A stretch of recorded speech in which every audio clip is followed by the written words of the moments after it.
Hello, my friends, and welcome to our next part of our series, Hello, my name is. My name is Marissa, and I'm so happy you guys are with us tonight. Tonight we will be talking with my friend Casey. She's our worship pastor here at Grace. And she's a really, really great friend of mine. So, I love you, girl. Oh, you're going to make me cry right now. Okay, it's fine. It's fine. All right, so my first question I want to ask you is that if your life was a movie, who would you want to cast as yourself? Oh my gosh. Yeah. Okay, so this is the unprepared question. Yeah. This is like, I took this away from her. She didn't know. So I'm going to have to think about this for a second. Who would I want to play me? Gosh, that's a really hard one, Marissa. I'm sorry I took it. Do you know, like, who you would want to have play you? No, because I didn't think about it. Well, dang. Well, I didn't think about it either. Gosh. Okay. Okay, well, we're not in the same age bracket. Okay, so, but let's say that she was my age now. Charlize Theron. Ooh, I like that one. Yeah, I like that her. Totally. I like her a lot. I love her. When I was little, it was Lindsay Lohan before she became problematic, and now she's problematic, and so I would not say her anymore. Okay, I get it. That's okay. Things can change. Things can change. Yeah. People change. Yeah. We're gonna make a hard, right turn. Oh, lovely. I would love for you to share your story with us. We're gonna get deep now. Yeah, We're going from Charlize to Theron to real Casey. Yeah. Dang. So share with us your life as a child, as a teenager, your life before you knew God, and how your life is different after knowing Him now for a bajillion years. Okay. Oh, thanks. That makes me feel young. Okay. A bajillion years. Yes. Let's go back to before time began, when I was little. Well, I grew up going to church. Really, I mean, that was super early in my life. My parents were both churchgoers, and so they took me along, as early as I could. And so I remember being like 4 or 5 years old and believing that there was a God who loved me and seeing that God in the face of Jesus. I remember, early on, cartoons that they would show at Sunday school. And and Jesus was always with the kids, in the cartoons, and he was always really nice and loving and peaceful. And I just felt that from those cartoons. I mean, it's, but I did. And along with everything else, it just felt like Jesus was this God who would embrace me and love me right where I was. And I didn't have to be anything other than who I was to be loved by him. And then as I grew up, I started to change the way I thought about that, and the world began to be like, no, you're not good enough, Casey. You are totally not loved by God as you are because you're bad. And it's probably, it's like my growth in life with God has taken me back to the beginning almost of that pure childlike faith of, wait a second, I mean, God loves me right where I am, right as I am right now, and I don't have to be anything else other than myself to be loved. One of my spiritual directors says that that God doesn't love the person that you wish you would be because you're not that person. That person doesn't exist. God loves the person you are. Yeah. So be real with him because he loves you as you are. And that's been a journey for me. So growing up, being a teenager is hard, and it wasn't easy for me either.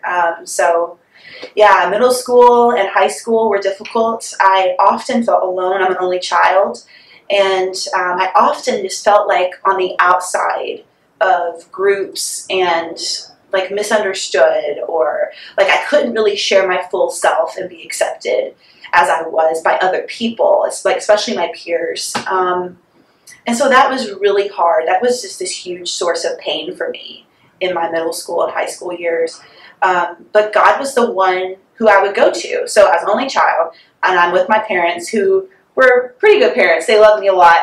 But at home, like I don't have many people to go to and talk to except my parents. So, I mean, I would come home from a hard day of school and just go up in my room and cry to God, basically. And so this, my creator was the one who I would come to for comfort, in those moments. And like that that is still with me today. You know, like sometimes I'll think back to the 15-year-old that I was, like sometimes crying out to a wall in my bedroom, and in time, you know, lots of times not feeling God and hoping that God was really there, and doing my best to just lay out everything that was going on in my life to God. And then eventually, you know, continuing to experience God over time, and God continuing to be faithful to like affect my life and to meet me in my crazy brokenness and loneliness and sadness and depression and all of that. I think back to that even now. I mean, I'm 34, and my relationship with God as a 15-year-old is still foundational to who I am with God today. And I'll think back to that, and it almost made me cry to think about how kind and like patient God was with me back when I was 15, and everything was more dramatic and a bigger deal and more scary and more mysterious and more unknown to me about myself and life and God back then. But God met me where I was then, and He continues to meet me where I am now. And if anything, like that's what my life has taught me, is that God almost grows with me, and that He doesn't change, but the amount that I'm able to experience Him and how I'm able to experience Him and how free I'm able to be with Him, that changes and grows over the course of life, and learning more and more, kind of coming back to that original knowing of how much I truly am loved as I am. And it's just so easy for that to kind of be stolen from us, I think, as we grow up. And but even if it is stolen from us, even if we are in that place of, I don't feel like I'm loved by God, or I don't think I'm worth loving, or I think I've got to be different to be loved, even if we are in that place, God could still redeem that, and bring you back to that childlike place of just knowing that you're loved. So, like, that's been a big part of my journey. And I think I would say the other big part of my journey, I don't want to go on too long, so I'm just doing thematics here. Sure. I'm doing it this thematically, guys. We're just rolling by the seat of our pants here.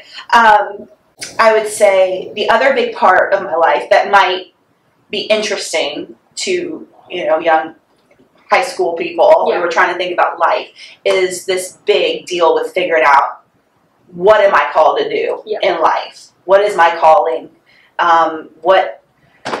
What's in me that I want to share with the world? What am I going to do for a job? Where am I going to go to college? Like, all of that. That has just been a huge struggle for me in my life. Mm-hmm. And being like an artsy-fartsy person, it's like, okay, so how do I live true to myself and make money? Yes. You know? Like, how do those two things coexist, right? And it's a $1 million question. Right. Really? It totally is. And so I moved to Nashville when I was 18, and I wanted to be a Christian singer-songwriter. And that, it was a hard thing, you know, to try to like break into Nashville or whatever that looks like. And I left after 2 years because it wasn't what I expected, and it was really hard, and I was rejected. And I ended up at finishing college in Louisville at my house, but I mean, not at my house, but like living at my house. And it felt like this huge failure. Yeah. Like, by the time I was 23, I felt like I had failed at my dream. And I continued feeling like, well, maybe God doesn't really want me to do this, you know, or maybe this is just something that I've made an idol of, and, you know, all that. And so there were some years where, like, I didn't do hardly anything with music of my own. And it felt like a death, really, in my 20s that I went through. And, like, I think only in the past couple of years have I started to really enter into significant healing from that, which is kind of incredible. But God has been so faithful to me in my journey out of that death and into some kind of new life. And there are times where I have thought I've even either forgotten what my dreams were or thought that they were never possible. Like I taught high school in the middle of my 20s. I was teaching high school English, and here I desired to be a Christian singer-songwriter in Nashville. Like life had not gone the way that I thought, right? Yeah. And I thought, okay, I'm stuck, you know, at 25. And, but I wasn't, you know, and it was hard and it was painful. And like, there were a lot of decisions I had to make and a lot of things I had to go through. However, I continued trying to listen to both myself and the Spirit of God within myself, and to begin to trust the Spirit's witness to myself, and to trust the Spirit of God within me. And as I began to learn that, I began to make decisions that I feel like were more and more in line with who I really was. And that led me to seminary, and that led to experiences that I never thought that I would have. And it was like God actually gifted me with opportunities to sing and to do music, and to travel and to meet people that like I would have killed for those kinds of opportunities at like 18 and tried to make them happen. And at, you know, 27, 28, 30, they were just gifted to me without me even asking for them, and in a way that was very surprising, and that like I had forgotten about something that I loved, and then yet it was given to me again anyway. And so I just feel like what I like to say is that God remembers our dreams even when we forget. Like God holds our dreams for us even when we have either rejected them or thrown them away or feel like they've been destroyed. God is still holding those dreams in His heart for us, because God dreamed that for you before you dreamed it. And so I would just say, you know, to keep dreaming as well, and that just God is with you in the midst of everything you go through. So when you ask me, okay, so what was life like before God and after God? Well, I don't really have a before and after picture, you know. But I have what I feel like I'll say is it's a series of yeses. You know, and sometimes they were really small yeses, and there might be like long periods in between yeses where I might have been like no, or I'm not sure, or I need a break, or you know, I'm confused, or whatever. But I think the trajectory of my life has been, in general, a series of yeses, of just cooperating with the Spirit of God working in my life. And it was God working in me, not me trying to get God to work, you know? And so often we think we're the ones that have to figure this relationship with God out. Like it's all on us. And what I've also learned is, no, like it's on God actually. We cooperate and we say yes in the little way that we can, but we are little people. And God is a big, big God. And God is the one doing this work in you. And you can trust that even on the days when you have no clue what's going on. And that's kind of like a trust in the midst of doubt, and in the midst, it's like a trust beyond doubt, beyond questions. Like, yes, I have doubt. Yes, I have questions. Yes, I have fears. And at the same time, like I'm choosing to trust that there is this wonderful God being who's in my life anyway, who's going to stick with me through it all. And my experience has been that He has stuck with me. So. It's really sweet. Thank you for sharing with us. I think your story is really beautiful, and I think you as a person are really great. So, I have a question for you. I know you personally, like we're really good friends. So I know that you have done all of these different things. You've been to India, and you've led worship, and then you've taught, and you did all of these different things. And you talk about all these different desires and dreams that you have. So in the middle of right now, when your dreams are working out or when they're not, how do you know that God is with you? Well, how do you see God in the midst of all of that? Yet another amazing question, Marissa. Boom. Okay. I will say, I mean, I don't know always that God is with me. You know, like... That's a really easy thing to forget for everybody. I mean, I think one thing that helps me is to even think about people in the Bible, and people who have been close followers of God throughout history, they have not always felt God with them, you know, and they've maybe not always known for sure that God was with them. Yeah. But it was, again, that trust, the hope against hope, like the trust in the midst of the fire, and in the midst of the doubt, and in the midst of the unknown, that kept them going. And so I feel like, yeah, I mean, life is a series of experiences, like a relationship, you know, like a series of experiences with God. But there'll be sometimes like big valleys and big dips and big, you know, difficulties and times where you don't feel God in between those experiences. And I think it's the grace of the Spirit of God to help you continue through those times. And then I would say also it's the history that we make with God that helps us more and more easily get through those times as we go. Like, I think it's a lot easier for me to trust even this year that God is with me than like a couple years ago, just because of stuff I went through last year. Yeah. You know, because last year I was in a place of deep darkness in my own spiritual soul, and really was afraid that maybe God wasn't with me. Yeah. And yet I somehow kept like inching forward in the midst of that. Yeah. And a time came where I began to see how God was working in my life, and he became much more apparent in my life. And I'm in a different place than I was last year. I don't know how that happened. It's a work of God. It's a work of grace. Like, God did that. I didn't. But that helps me trust. That helps me even more to trust and to kind of like rest, even when I'm not experiencing Him.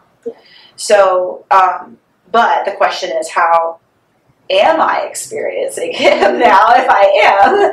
So, I'm experiencing Him more and more in just like the little moments of the day, in letting go of my own expectations of myself. And especially like lately, I felt this draw, this yearning to kind of just come back to center of just me and God, because you're right, I do have a lot of desires and dreams, and sometimes my brain can just be going, same, you know, and it's like I want to do all the things. I want to juggle all of the plates, all of the time. Can I just like every day just be Christmas, you know, or something? That's what I like.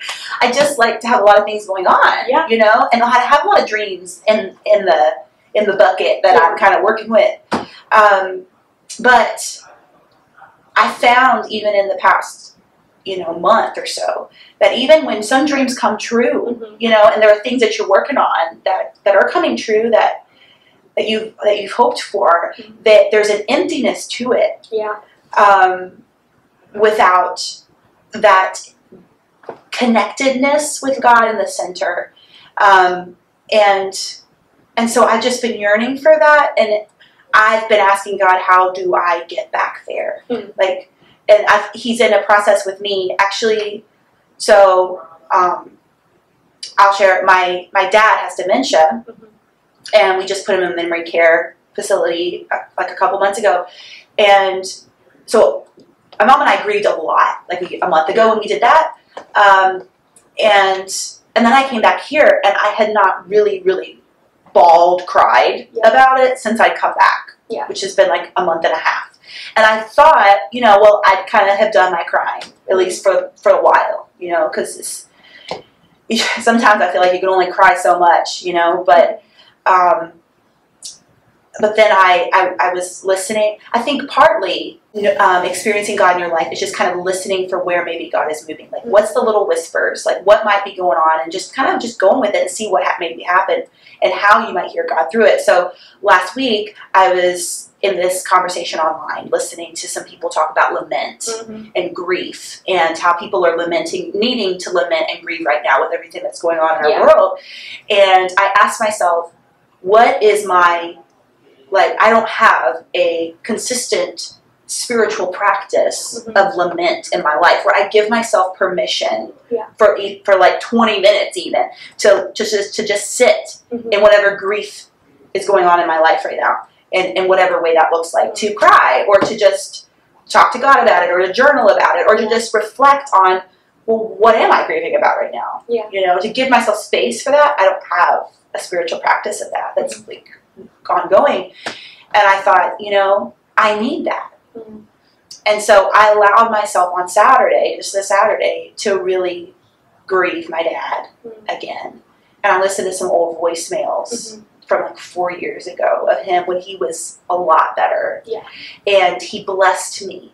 And he spoke beautiful things over me and told me that he was proud of me and like gave me little ideas and was just checking in and wanted to take care of my car, you know, like, you know, dad things. And it just, I knew it would bring on the floodgates, and it totally did. And it was like 2 hours of just, you know, but it felt so good. And that even led me back. It felt like, again, leading me back to like the reality of myself.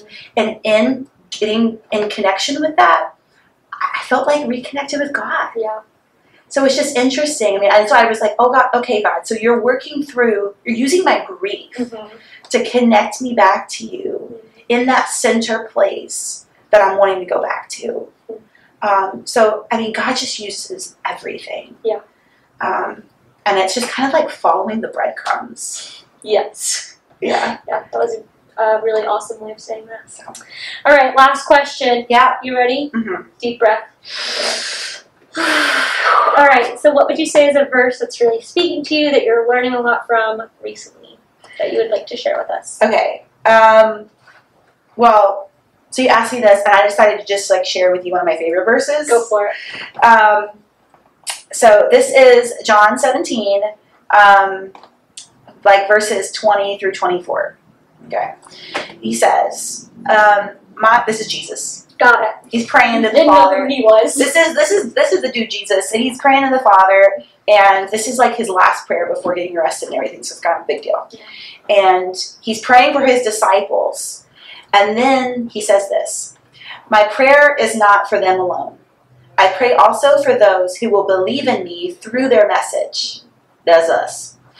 "That all of them may be one, Father, just as you are in me and I am in you.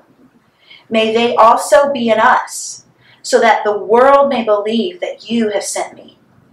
I have given them the glory that you gave me, that they may be one as we are one, I in them and you in me, so that they may be brought to complete unity. Then the world will know that you sent me and have loved them, even as you have loved me." And actually, it was 20 to 23. Sorry. You're good. But I love that passage, and I just keep coming back to it over the years. Because I was in seminary, and I read it, and I was having to do some paper, and I read it, and it just hit me. Oh my gosh, Jesus is saying that the Father loves us as much as he loves Jesus. And like that was like a boom. And then also that the Father is in Jesus, and Jesus is in us, and we're in Jesus, and Jesus is in the Father. And so like, what? We're like all somehow in the Spirit together, like in each other. So right now as we're talking, like you in Jesus, I'm in Jesus, Jesus is in us, together. And then in Jesus we're in the Father, like the creator of the universe. Like what? The Spirit is in us. Like we are in the relationship of the Trinity of God right now. In every moment that we're living, like we're living in God. And God, the fullness of God is living in us. And that's just hard to comprehend, but also just so beautiful. And like, what if I was aware of that in more of my life? You know, what would that look like? And then just the idea that the Father loves me as much as he loves Jesus. And I know he loves Jesus a lot, because like Jesus is God too, and they got a pretty close relationship. So just that idea, again, it's back to love. Like God right now, without me like being any better than I am, with all the stuff that's still in my life, God loves me just as much as he loves Jesus. and I am in that love that they have for each other, Mm-hmm. wrapped in it like a little baby. Yeah. Oh, I love that. Yeah. All right, that's all we got. Students, thank you so much for watching, and we will be back with you next week. Live into the fullness of God and live into that love, and know that no matter what you do, no matter how broken you are, that God loves you so, so, so much. Yeah.